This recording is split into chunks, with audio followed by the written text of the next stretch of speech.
ఆనంద్ మరియు గర్మ పైన మెట్ల మీద నిలబడి ఉన్నారు. వారిపైన స్పాట్ లైట్ పడగానే ఒక్కసారిగా అందరి చూపు వారిపైనే పడింది. ఆనంద్ మరియు గర్మ ఇద్దరూ చాలా అందంగా ఉన్నారు. గర్మ ఈ రోజుతో 21 సంవత్సరాలు పూర్తి చేసుకుంది. ఆనంద్ మరియు గర్మ ఇద్దరు మెట్లు దిగే గ్రాండ్ ఎంట్రీ ఇచ్చారు. కింద హాల్లో టేబుల్ పై ఒక పెద్ద కేక్ మీద వారిద్దరి పేర్లు పెద్ద పెద్ద అక్షరాలతో రాసి ఉంది. ఇద్దరు అన్నా చెల్లెళ్ళు కేక్ కట్ చేశారు. రాజ్, సతీష్, నేహా కూడా వచ్చి వారికి కేక్ తినిపించి వారిని ఆటపట్టించారు.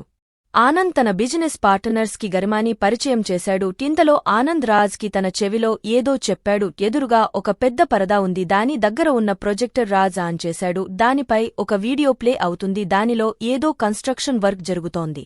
గరిమ తన అన్నయ్యని దాని గురించి అడిగింది. టప్పుడు ఆనంద్ తనతో, నువ్వు ప్రతిసారి నీ పుట్టినరోజుకి అనాథ ఆశ్రమానికి వెళతావు కదా, మరియు వారికి నీ వంతు సాయం చేస్తావు. నేను ఈ విషయం ఎలా మరచిపోయాను అనుకున్నావ్? ఈసారి నీ పుట్టినరోజుకి ఇదే నా కానుక. ఇక్కడ ముసలివారు నుండి అప్పుడే పుట్టిన పిల్లల వరకు ఇక్కడ ఉండవచ్చు.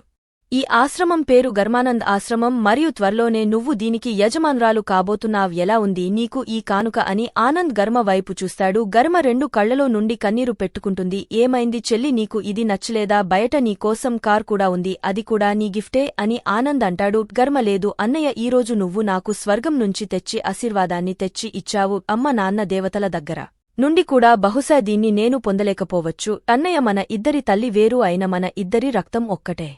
నువ్వు ప్రపంచంలోనే బెస్ట్ అన్నయ్య. నాకు తల్లి, తండ్రి, దేవుడు అన్ని నువ్వే అన్నయ్య అంటూ గర్మ ఆనంద్తో అంటుంది. ఆనంద్ పార్టీకి వచ్చిన బంధువులను ఒక్కొక్కరిని కలిసి వారిని భోజనం చేయమని చెప్తాడు.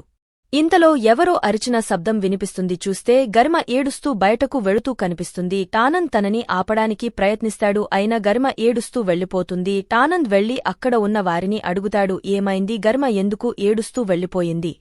కాని ఎవరూ సమాధానం చెప్పరు. అందరూ నిశ్శబ్దంగా ఉంటారు. అప్పుడు ఆనంద్ రాజ్ ని పిలిచి తనని అడుగుతాడు. తను చెప్తాడు, ఏం లేదు అన్నయ్య, చిన్న విషయం, మీరు శాంతంగా ఉండండి, నేను చెప్తాను అంటాడు. అప్పుడు ఆనంద్ అందరితో పార్టీ అయిపోయింది అని అనౌన్స్ చేస్తాడు. అప్పుడు సతీష్ వచ్చి, అన్నయ్య, పార్టీ అయిపోయిందని అనౌన్స్ చేశావందరూ ఏమని అనుకుంటారో, వాళ్లలో మన బిజినెస్ పార్ట్నర్స్ కూడా ఉన్నారు. నేను ఏదైనా అనౌన్స్ చేయమంటారా? నీకు ఏమనిపిస్తే అది చేయి సతీష్ అని ఆనంద్ అంటారు. మరియు తన చెల్లిని ఏడిపించిన వారు ఎవరో చెప్పమని రాజ్ ని అడుగుతాడు. అప్పుడు రాజ్ మన మేఘన అత్తయ్య గర్మ గురించి మాట్లాడుతూ పొగుడుతుంది మరియు తనని వాళ్ల అన్న చివరి గుర్తు అనుకుంటూ గర్మపై ప్రేమ చూపిస్తుంది. అది చూసి ఎప్పట్లాగే అమ్మ గార్మాని నాన్న రోడ్డు మీద నుండి తీసుకువచ్చారని, తను ఒక అనాథ అని, తన లాంటి వారి కోసమే ఈ అనాథ ఆశ్రమం కట్టిస్తున్నారని అంది. ఆ మాటలు గర్మ తట్టుకోలేక అక్కడి నుండి వెళ్లిపోయింది. ఈవిడకి పూర్తిగా పిచ్చిదానిలా మారిపోయింది. అసలు ఈవిడ నన్ను కన్న తల్లి కాకపోతే ఆవిడ గొంతు నులిమేవాడిని. అప్పుడు రాజ్ కోపంగా, అన్నయ్య, ఏం మాట్లాడుతున్నావు? ఒకసారి ఆలోచించి మాట్లాడు.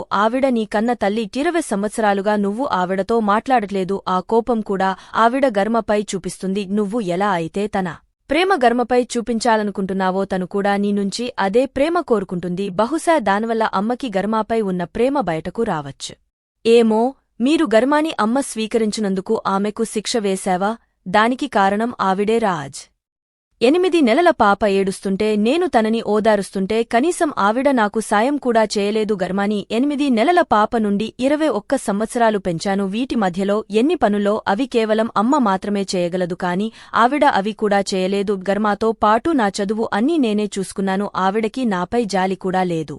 అయినా ఆవిడకి నాన్నపై కోపం. గర్మాను మనకు అప్పగించినందుకు కోపం నా మీద కాదు కదా. వీటన్నింటిలో ఆవిడ నాకు సాయం అయినా చేయొచ్చు కదా, కాని ఆవిడ అలా చేయలేదు. గర్మ ఈ ఇంట్లోకి రావడం ఆమె తట్టుకోలేకపోయింది. ఈరోజు ఇంతమందిలో గర్మాని అవమానించింది. దీనిని ఏమనాలి? అమ్మ ప్రేమ లేదా ద్వేషమా?